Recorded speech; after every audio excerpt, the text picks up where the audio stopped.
Bonjour Renaud Évrard, vous êtes Bonjour.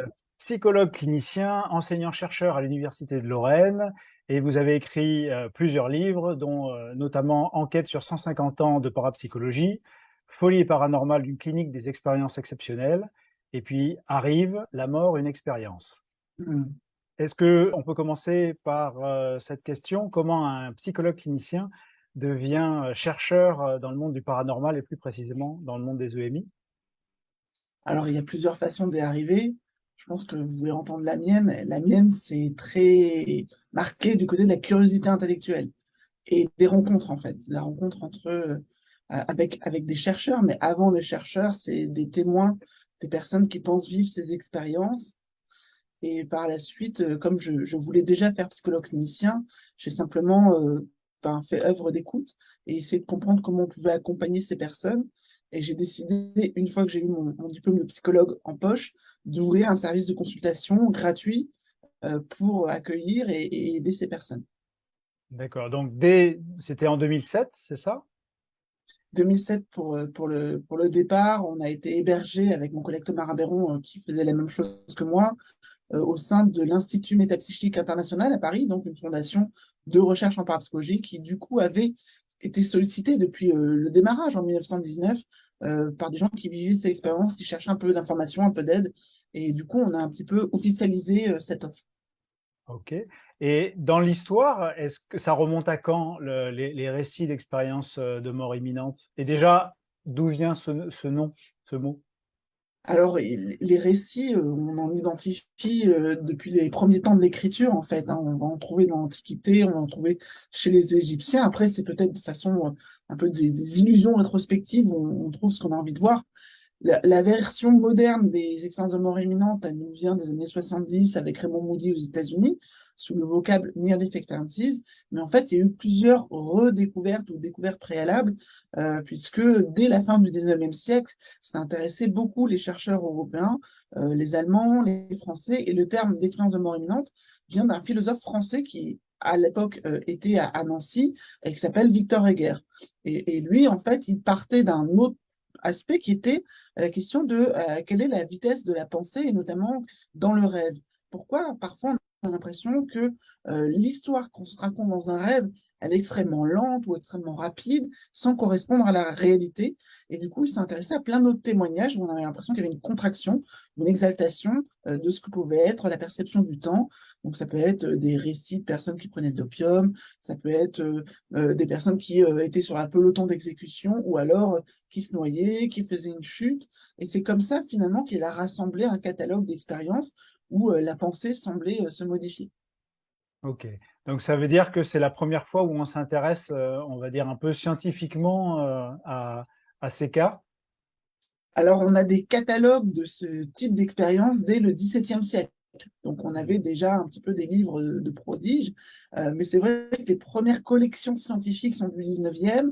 On met souvent le géologue Albert Heim dans le coup, parce que c'est quelqu'un qui était alpiniste et qui a vécu lui-même une chute quasi mortelle, dont il a réchappé, dit-il, parce qu'il a eu une expérience très étrange qui lui a permis de penser à sa chute de façon extrêmement pragmatique, d'avoir une pensée comme ça qui lui a dit positionne-toi comme ça, fais comme ça, tu vas survivre. Et en même temps, il avait aussi un flux de pensée qui s'était tourné vers son passé, un flux de pensée tourné vers son avenir, les cours qu'il avait à donner, des choses comme ça. Et puis, les actions de son corps qui se sont modelées sur sa coordination intellectuelle et qui, du coup, voilà, il a eu cette expérience complètement folle. Il lui a fallu une dizaine d'années pour oser vraiment en parler. Et pour en parler, en fait, il a été demandé à ses collègues, il a mis des petites annonces un petit peu dans les journaux d'alpinistes pour voir s'il était le seul. Et en réalité, il ne l'était pas. Et c'est comme ça un petit peu qu'il a promu cette étude et ça a été repris par beaucoup d'intellectuels, notamment français de l'époque, hein, Henri Bergson et plein d'autres personnes, parce que ça collait avec les nouveaux modèles de l'esprit qu'on était en train de développer à l'époque. Donc, et est-ce qu'on a avancé ou régressé par rapport à l'intégration de ce fait, de cette clinique, on va dire, parapsychologique Ben, dans, ça reste, dans la ouais. science? Alors, ça reste une énigme, hein, ça l'était déjà à l'époque, ça posait un petit peu des questions. Est-ce que vraiment on peut en faire sortir une théorie de la mort? Que fait-on des aspects mystiques qui peuvent être associés à ces expériences? Est-ce qu'on n'est pas un petit peu dans les contes et légendes? Le tout, c'est qu'il y a eu une ellipse hein, vers les années finalement 1920-1930. Il y a eu de moins en moins d'études de ce sujet qui a été marginalisé, qui a fait partie finalement de la parapsychologie, un petit peu comme ça, la voiture balai de la psychologie. Et puis, il y a eu une ellipse à peu près de 40 ans où quasiment aucune étude n'est sortie sur le sujet. Et ça a été redécouvert dans les années 70 par plusieurs chercheurs. Là, aujourd'hui, on a bien plus avancé parce que l'intégration, elle se fait dans le monde entier. Il y a beaucoup d'équipes qui connaissent ça, mais aussi un bagage euh, populaire, c'est-à-dire que les gens ont une idée de l'UNI, il y a des documentaires, on ne pourra plus jamais revenir en arrière en niant le phénomène totalement. Mais c'est quand même très étonnant, c'est un phénomène qui va être marqué par sa culture, son époque, et qui peut prendre des formes conformes à ce qu'on va attendre ou ce qu'on va rechercher. Par exemple, aux États-Unis, c'est des aspects très spirituels, la preuve d'une vie après la mort, qui ont été vraiment les enjeux pour vendre en fait ce produit, alors qu'en Europe, quand c'est sorti, c'était pas du tout ces aspects-là qui en a mis en avant, c'était vraiment, ben voilà, l'esprit est capable de performances très intéressantes, qui sauve des vies, qui fait des choses comme ça. On essaye de comprendre ce qui se passe sur le plan neurophysiologique. La porte était ouverte, on n'avait pas encore tous les instruments pour scanner, mais finalement, ça a coïncidé avec les travaux de l'époque. Ok. Et ça veut dire qu'aujourd'hui, vous avez parlé un peu de la partie un peu mystique, spirituelle, mais on n'est pas du tout là-dedans. Déjà, dans votre livre Folie et paranormal, vous faites une étude un peu exhaustive de tout ce qui pourrait rentrer dans l'anormal ou dans l'anomalie, hein, ou dans le paranormal. Est-ce que les EMI faisaient déjà partie de votre livre précédent? Oui. Alors, je parle des expériences exceptionnelles. Ça essaie de traduire anomalous expérience de l'anglais, mais anomalous, c'est d'anomalie. C'est simplement l'adjectif anormal en français. Et c'est vrai que le fait de penser anormal ou de le lire anormal, hein, c'est un petit peu un automatisme. Ça nous place du côté des normes et des jugements, notamment pathologiques. Et c'est ça que j'essayais d'éviter, c'était d'ouvrir cette question et de repartir de zéro en disant, mais qu'est-ce qui nous fonde à croire que ben, c'est quelqu'un qui va pas bien, qui vit ces expériences. En réalité, elles sont extrêmement répandues et les expériences de mort imminente, elles ont fait partie des expériences qui sont le plus popularisées, qui ont pu atteindre voilà, des couches de la population très variées, parce que tout le monde peut en avoir. Il n'y a pas vraiment quelque chose à faire, une pratique spirituelle, une discipline, avoir un type de personnalité. Tout le monde peut en faire. Et du coup, les récits, une fois que la parole s'est libérée avec le premier best-seller, eh ben, les récits se sont accumulés, accumulés, accumulés. Et des scientifiques ont pris le relais, ont créé des organisations, même des revues. Et maintenant, on a effectivement un nombre de données très important. Moi, quand j'ai commencé cette clinique, j'avais une familiarité très légère finalement avec le sujet. Je n'ai pas vécu moi-même cette expérience, mais j'étais amenée à accompagner des personnes qui avaient cette expérience, parfois d'autres expériences aussi à côté.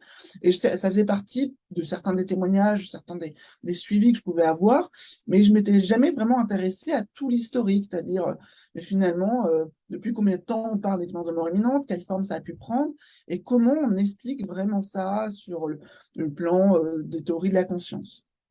Ok. Et donc, qu'est-ce que vous avez découvert dans vos... Déjà, j'entends que vous avez passé beaucoup d'années en fait à écouter, à accompagner. Et du coup, ce livre qui sort le 8 septembre, La mort, une expérience, du coup, vous la remettez dans le champ de l'expérience, on va dire, normale. C'est pas une pathologie, hein, c'est ça que vous racontez. Et donc, vous l'étudiez scientifiquement en tant que chercheur, en tant que psychologue clinicien. Qu'est-ce que vous mettez à jour que peut-être n'avez pas fait, par exemple, les noms un peu connus. Vous avez parlé de Moody, puis on pourrait parler de Grayson aussi. Alors, je n'ai pas des prétentions extraordinaires, mais j'ai un sens critique assez aiguisé et j'ai l'impression que ce que je croyais savoir, finalement, maintenant me paraît extrêmement faux, désuet. Et je me rends compte en étant retourné au premier texte qu'on a, par exemple, sur des décennies, répété des choses fausses. En pensant que voilà que ça avait été écrit comme ça parce qu'on ne lit pas l'allemand, on ne lit pas le français, enfin voilà pour certaines personnes. Et donc, en réalité, la vision qu'a découpé Raymond Moody de l'EMI, elle me paraît tout à fait juste, mais elle me paraît concerner en fait un, un aspect de l'EMI ou certaines EMI, mais pas forcément l'intégralité. Lui-même, finalement, il a opéré des choix, notamment, il a rencontré en fait certaines personnes, il n'a pas rencontré tout le monde, et il y a d'autres chercheurs qui, en faisant d'autres choix, par exemple, en s'intéressant aux personnes qui vont vivre des accidents accompagnés de EMI et pas simplement une crise cardiaque ou sur leur lit d'hôpital pendant une anesthésie, eh bien, on va voir des choses différentes. Et donc, à l'époque, fin 19e, c'était les chutes d'alpinistes, c'était les noyades, c'était les pelotons d'exécution ou des accidents aussi avec les trains, ces choses comme ça. Eh bien, on a vu apparaître la capacité pour ces gens, finalement, d'utiliser leur EMI, ou en tout cas, ils identifient le EMI comme une ressource qui leur a permis de se sauver, de mettre en place des actions de sauvetage sur le moment. Alors, ça se passe comment? C'est-à-dire qu'ils ont l'impression que le temps ralentit et que leur pensée est accélérée. Ils ont l'impression de penser beaucoup plus juste, d'avoir une pensée un petit peu vraiment, je disais pragmatique, mais c'est aussi quelqu'un qui ne panique pas, qui réfléchit vraiment à ce qu'il y a dans la situation, ce qui pourrait être vraiment intelligent, qui mobilise les savoir-faire de la personne et qui, du coup, aussi s'appuie sur une perception extrêmement fine, la capacité de zoomer, la capacité multisensorielle d'accueillir tous les stimuli de l'environnement pour se dire, ben, voilà, positionne-toi comme ça, là, il y a de quoi s'accrocher, là, il y a de quoi rebondir, ou si tu fais ce type de geste, tu vas t'en sortir. Et donc, cet aspect de sauvetage est quelque chose qui est finalement récurrent pendant 50 ans de témoignages, qui disparaît ensuite, qui n'est pas repris par Moody, alors que ça continue d'exister. Un exemple que je donne assez souvent, c'est qu'il y a eu des travaux de Sullivan sur les soldats qui, sur le champ de bataille, avaient des expériences de mort imminente. Et ces expériences étaient un peu particulières parce qu'elles ne correspondaient pas au prototype, au canon que défendait Moody. Il n'y avait pas de tunnel, pas forcément de lumière, de rencontre avec des êtres, etc. Mais les gens changeaient leur vision du monde à ce moment-là et interagissaient avec leur environnement pour éviter le danger. Puis ils avaient aussi une partie de leur esprit qui était complètement décrochée, qui pouvait sortir de leur corps, qui pouvait faire une revue de vie, etc. Donc on pouvait avoir l'expérience limitée ou l'expérience complète tout ça dans un contexte où les gens étaient debout, en train d'agir, en train de se mouvoir. Et donc, du coup, ça ne correspondait pas à la vision de l'EUNI qu'on était en train de forger. Et Raymond Moody les a simplement exclus en disant ce ne sont pas des EUNI. Et donc, ce type de choix vient un petit peu finalement coincer, en tout cas, c'est ce qu'on appelle le décrire-construire. Quand on décrit un phénomène, en réalité, on est en train de le formater. Et toutes les cultures, tous les chercheurs ont leur biais et on est en train à chaque fois de formater. Donc j'ai essayé de déformater déjà moi-même et ensuite du coup de transmettre un peu ce déformatage. Et j'ai publié une dizaine d'articles sur le sujet. J'ai essayé d'intervenir sur plusieurs médias, sur plusieurs supports auprès de mes étudiants que je forme à tout ça. Et là, j'ai eu l'occasion finalement d'avoir un livre à la fois dans des éditions universitaires, mais un livre de vulgarisation pour essayer justement de discuter de tout ce que j'ai pu rencontrer dans ce trajet. Hmm. J'entends que dans le livre, du coup, vous faites une décorrélation avec, par exemple, le coma. C'est-à-dire qu'il n'y a pas des expériences, il n'y a pas uniquement des expériences de mort imminente chez des personnes qui vivent un coma. C'est plus On a large. ce grand souci d'avoir pas une définition consensuelle des EMI. Hmm. Après 150 ans d'études, c'est quand même formidable. Je trouve ça bien. Moi, j'aime bien en tant que chercheur que ce soit pas forcément tout serré, coincé, et qu'on soit là forcément juste à ajouter une petite goutte à l'océan. Non, en réalité, il y a vraiment des questions fondamentales. Et la première, c'est qu'est-ce qui peut déclencher le l'EMI? En réalité, la mort concrète peut déclencher le l'EMI quand elle se présente sous la forme d'une crise cardiaque ou quoi que ce soit, mais aussi la menace mortelle. Et le fait d'avoir l'effroi de mourir à l'instant est suffisant pour ça. Mais on a encore d'autres expériences qui ont été associées à des témoignages, c'est des expériences où la menace mortelle n'est pas visible de l'extérieur. Quelqu'un qui est en train d'avoir un orgasme ou qui fait son jogging, qui se promène, qui fait de la méditation, et dans sa méditation, il y a quelque chose peut-être de trop profond qui fait que son esprit se décroche de son corps, pour parler vite, mais en tout cas, il y a quelque chose d'une dissociation dont il n'a pas l'habitude et qui peut à ce moment-là l'inquiéter, et ça suffit à déclencher l'expérience de mort imminente. Dans ces cas-là, ce que j'ai essayé de faire, c'est d'avoir déjà un modèle général qui recouvre les cas les plus communs, qu'on va rencontrer, mais aussi de ne pas rejeter tous ces témoignages qui, dans la littérature, sont appelés pseudo-EMI ou simili-EMI et considérés comme non, des artefacts psychologiques. Mais en réalité, pour moi, c'est vraiment essentiel. Et j'essaie d'avoir un modèle qui progresse. Alors, je ne suis pas très sûre de moi sur tout ce que j'avance, mais j'essaie d'avoir quelque chose qui dit que finalement, le coma, la raison organique de mourir, est complètement accessoire. Puisqu'en réalité, on a des exemples très clairs où les gens ont simplement cru mourir, ils croient qu'ils vont se noyer, ils croient que leur chute est mortelle, et ça suffit pour déclencher ça. Donc, c'est plutôt de dire, notre corps est préparé à avoir ce type d'expérience. On a un bouton d'urgence où on va rentrer dans un état où on fait des actions in extremis pour se sauver la vie. Le corps a ce système-là d'alerte rouge et du coup, il va le déclencher parfois de façon très pertinente, parfois simplement parce qu'il a peur et qu'il a la conviction, enfin, on a la conviction que c'est la fin, même si on se trompe par la suite. Et d'ailleurs, l'expérience, elle peut s'arrêter très nette à partir du moment où la menace mortelle est écartée. Et là, la personne, elle revient à elle, et puis elle n'a pas forcément tout le déroulé, ou elle visite un autre environnement, etc. Ce que j'entends, c'est que c'est comme si vous décriviez une compétence cachée. C'est-à-dire, on a un bouton caché, une compétence cachée qui est révélée au moment où, en fait, on a l'impression d'approcher la mort. C'est ça. C'est des ressources intérieures, en fait, qui sont sous-exploitées ou invisibles. Alors, je pense qu'elles sont bien exploitées, mais on n'essaie pas forcément de les produire spontanément, puisque je dirais par exemple en laboratoire, si vous voulez déclencher une EMI, il faudrait qu'on ait un comité d'éthique qui nous valide le fait de provoquer par surprise la mort de quelqu'un. Donc il ne faut pas qu'il ait signé quelque chose à l'avance lui disant voilà ce qui va se passer, on va vous jeter dans le vide, puis tout en bas il y aura un filet, vous inquiétez pas, quoi. Donc il faut vraiment que ça vienne par surprise. Et donc, c'est pas quelque chose de très commun. Il y a des gens qui ont frôlé la mort de plein de façons différentes, mais qui vont avoir l'EMI seulement quand ils sont pris par revers. Ce côté d'avoir une disposition à l'EMI est finalement très intéressant parce qu'on se rend compte que psychologiquement, on n'a pas de profil de gens qui ont des EMI. Il y a des gens qui vont en avoir plein, plusieurs même, voilà, et d'autres pas du tout, mais en fait, ça peut toucher toutes les classes d'âge, tous les genres, etc. Donc, pas de problème là-dessus. Mais on n'avait pas d'explication pour ça. Donc, le fait de dire, ben, tous les êtres humains ont la disposition à l'EMI, c'est une chose, et puis ça apporte quelque chose de plus.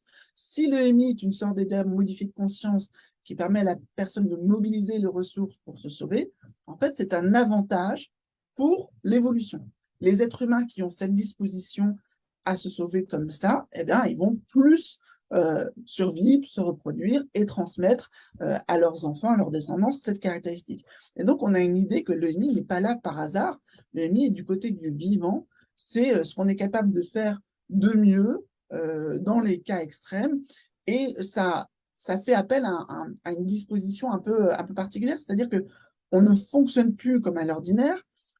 D'habitude, on a notre esprit, par exemple, qui vient freiner nos instincts, nos gestes, on est réfléchi. Donc, ça prend beaucoup de temps. Habituellement, quand je fais un geste, je peux arrêter ma main parce que j'ai une capacité d'inhibition. Dans l'EMI, en fait, tout est extrêmement fluide, extrêmement rapide. C'est comme s'il y avait une partie qui s'occupait de gérer le corps, le réel, le présent, l'environnement, et une autre partie, celle qui habitude et contemple, réfléchit, etc., s'appuie sur les souvenirs profonds, ben celle-là, elle fait sa vie de l'autre côté. Donc, ce que je décris après plein d'autres auteurs, c'est que l'EMI est en fait une expérience de double conscience, deux consciences qui d'habitude sont intégrées l'une avec l'autre, sont à ce moment-là complètement désintriquées. Est-ce que dans votre livre, vous décrivez un nombre de propriétés particulières des EMI? Comment vous décrivez les propriétés d'une EMI? En fait, c'est très difficile de savoir ce qui est invariant, ce qui est essentiel. Et par exemple, ce que Moody a présenté comme un prototype qui nous permet aujourd'hui d'identifier, où on va retrouver dans des tableaux de la Renaissance ou dans des récits d'Antiquité, cette idée, ah tiens, il a vu un tunnel, ah, il est sorti de son corps. Mais en réalité, il n'y a pas une EMI identique à l'autre. Et ce qui va être un peu quand même le point de départ, c'est cette perception, cette conviction qu'on va mourir à l'instant. C'est soudain, c'est brusque, il y a cette surprise qui est associée à une conviction. Mais en réalité, comme je le disais, cette conviction peut prendre une forme très interne, c'est-à-dire que la menace peut ne pas venir du monde extérieur, mais être une sorte de menace de dissolution interne. Et du coup, déjà, là, il y a une ambiguïté. Et puis, on a l'impression que même avec certaines substances, comme la kétamine notamment, on peut actionner les mêmes circuits chimiques et donc neurologiques pour avoir une expérience extrêmement similaire. Donc, on pourrait se dire peut-être que le déclenchement de l'EMI, c'est simplement quelque chose dont notre métabolisme est capable et qu'on va petit à petit identifier. Et je sais même, j'ai même fait le lien avec certains sportifs qui font des sports extrêmes, vous savez, se jeter dans le vide avec juste une petite cape ou des choses comme ça, ou alors sur l'eau. Eh bien, ils disent qu'ils arrivent à rentrer dans cet état modifié de conscience où le temps est ralenti, où la coordination entre l'esprit et le corps est vraiment ajustée de façon parfaite, donc comme du flow. Mais c'est finalement le danger, l'adrénaline et en réalité la noradrénaline qui pourrait plonger dans cet état modifié de conscience. On pourrait presque s'entraîner, mais ça pourrait aussi peut-être mobiliser trop de ressources au niveau somatique pour qu'on y soit tout le temps dans cet état. Hmm. Qu'est-ce qui vous manque aujourd'hui pour continuer vos recherches, des budgets, des témoignages? C'est quoi la suite de vos recherches? Alors actuellement, on dépose plusieurs projets de recherche avec des collègues pour faire des choses qui sont extrêmement simples. On n'a pas la prétention à utiliser le dernier cri des technologies d'imagerie cérébrale. On veut revenir à des témoignages, rencontrer des gens qui nous racontent complètement ce qu'ils ont vécu et à qui on peut poser un certain nombre de questions. Puisque ce qui nous a posé problème, c'est que dans la littérature, on a ce formatage où on a un seul questionnaire qui est élaboré par Bruce Greyson, qui est utilisé dans toutes les recherches. Or, ce questionnaire, il a des items qui sont très orientés dans le modèle de Raymond Moody. Il ne couvre pas l'ensemble de l'expérience. Et puis, en fait, il dit très mal les choses et il ne s'applique pas à tout le monde. Donc, ce questionnaire, ça ne peut pas être le seul outil qu'on a à disposition. Ou alors, les gens, ils envoient un témoignage spontané qui fait de 4 lignes à 4 pages. Mais en tant que chercheur, on ne peut pas vraiment l'utiliser pour les comparer, pour comprendre ce qu'il y a derrière. Donc, la méthode qu'on va mettre en place, c'est de la microphénoménologie. On va faire des entretiens d'explicitation où on aide les personnes simplement en leur posant beaucoup de questions à rentrer dans le détail et même à rentrer dans ce qui est implicite parfois pour eux. Il y a déjà des gens à qui j'ai posé des questions qui leur a fait remonter des informations dont ils avaient presque perdu la connaissance par association, et notamment des questions sur bon, vous me racontez tous les souvenirs que vous avez eus, toutes les choses qui vous ont traversé l'esprit, mais qu'est-ce que vous avez fait de votre corps à ce moment-là? Et là, finalement, les gens se rendent compte qu'il y a des aspects d'automatisme corporel qui leur ont complètement échappé. Donc, voilà, cette méthode de microphénologie vise à rentrer un peu plus dans le cœur de l'expérience, et ensuite, on va essayer de modeler un nouveau questionnaire pour être beaucoup plus valide, beaucoup plus représentatif de ce que sont ces expériences dans toute leur variété, dans tout un continuum finalement d'expériences de mort imminente, et se débarrasser finalement du canevas dans lequel on est emprisonné actuellement. Canevas historique et puis aussi, on va dire, mystique ou spirituel. Moi, je n'ai pas forcément de problème avec les aspects spirituels de l'expérience, sauf à vouloir les imposer à tous. J'ai plein de gens qui vivent ces expériences de mort imminente sans forcément avoir vu Dieu ou quoi que ce soit. Et pour autant, moi, je pense qu'il ne faut pas dénigrer leur vécu, qui est déjà même assez perturbant pour certains. Et puis surtout, il n'y a pas un prototype à défendre. Il y a pas derrière nous, on n'a pas une idéologie où on veut prouver la vie après la mort, forcément, ou alors on veut dire que les gens qui ont vécu une ennemi sont meilleurs que tous les autres. En réalité, quand on regarde dans le détail les trajectoires de ces gens-là, les répercussions, c'est pas si clair que ça. Il y a 2 tiers des gens qui vont changer. Déjà 2 tiers, ça veut dire qu'il y a 1 tiers des gens qui ont des EMI et qui restent pareils à eux-mêmes. C'est déjà très important. Ensuite, parmi ces gens qui changent, ils ne changent pas tous de la même façon. Et là, on entend un peu trop, et on va à des livres ou des conférences comme ça, où on a un discours où on doit devenir un certain type d'individu, écologiste, etc., quand on a une EMI. Et ça devient presque sectaire. Donc, nous, on veut, moi, en tant que clinicien, j'ai absolument pas un rôle d'idéologue. Et c'est plutôt le rôle de dire, bon, ok, si vous partez dans la spiritualité, qu'est-ce qui va être votre source d'inspiration? Mais par contre, si ce sont des dons artistiques qui vous animent, qu'est-ce que vous en faites, etc. Donc, moi, vraiment, je vais épouser, supporter ce qui va être le mieux pour la personne, mais c'est elle qui décide. Ok. Et du coup, vous disiez en fait qu'une des caractéristiques, mais qui n'est pas globale, qui n'est pas générale, c'est le changement. Est-ce que vous, le fait d'étudier, de chercher dans ce domaine-là, est-ce que ça a changé quelque chose dans votre vie, dans votre manière d'être un homme, d'être un psychologue? Je pense que j'étais déjà versée dans ces études avant de devenir psychologue, donc je suis baignée là-dedans depuis plus de 20 ans déjà. Donc, j'ai pas vraiment du coup une évolution parallèle, euh, mais je dirais que ça m'a appris à beaucoup me remettre en cause et finalement être critique des choses qui pourraient me plaire ou pourraient me déplaire. Mais pour être critique, j'essaye toujours d'aller à la rencontre et je n'hésite pas à aller provoquer certains groupes en présentant mon travail dans des milieux qui peuvent être soit très sceptiques, ou alors des milieux qui peuvent être très New Age, très ouverts à tout ça, avec des gens qui ont déjà des interprétations très profondes de ce qu'ils ont vécu.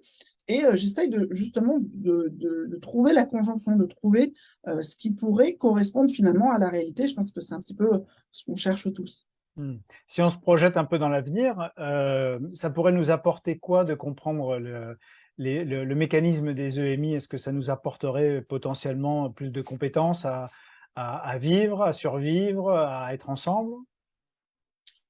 L'EMI a pris une importance considérable en Occident par rapport à ce qui est aujourd'hui des nouvelles visions de la mort.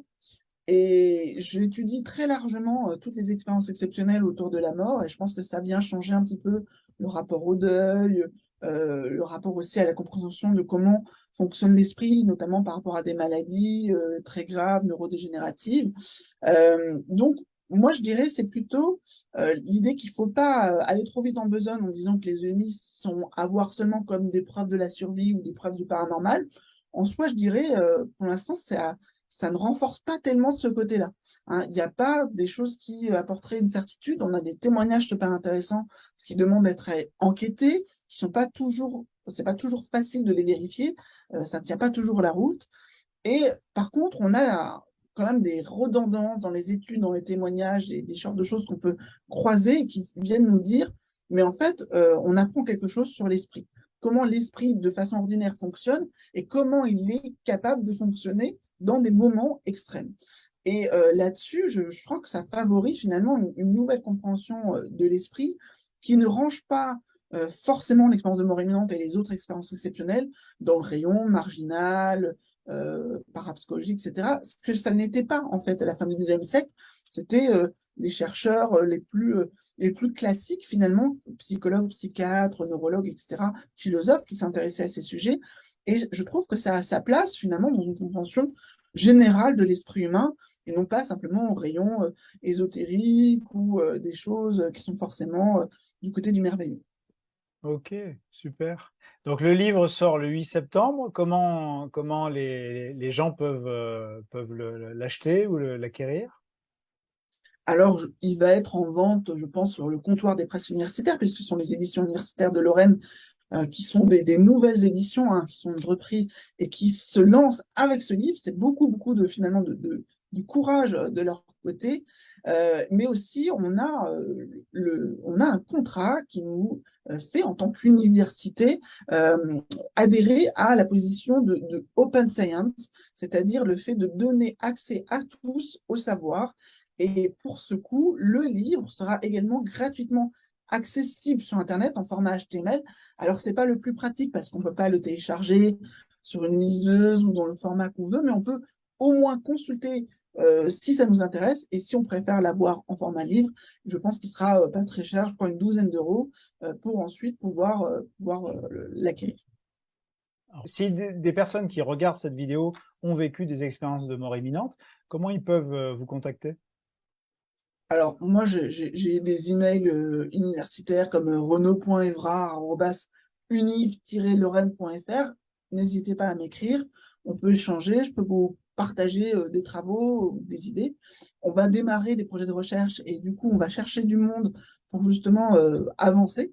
Et plus globalement, si vous voulez vraiment vous confier et avoir une sorte d'écoute et d'accompagnement éventuellement, j'ai cofondé avec mon collègue Thomas Rabéron le CIRC, le Centre d'information de recherche et de consultation sur les expériences exceptionnelles. Donc, c'est les EMI, mais plein d'autres choses aussi. Et donc, c'est un service où, en tout cas, je crois, la première consultation est gratuite. Ensuite, ce sont des psychologues que nous avons formés ou nous-mêmes qui intervenons pour des accompagnements courts, longs, en fonction de vos besoins. Renaud Évrard, merci beaucoup. Merci à vous.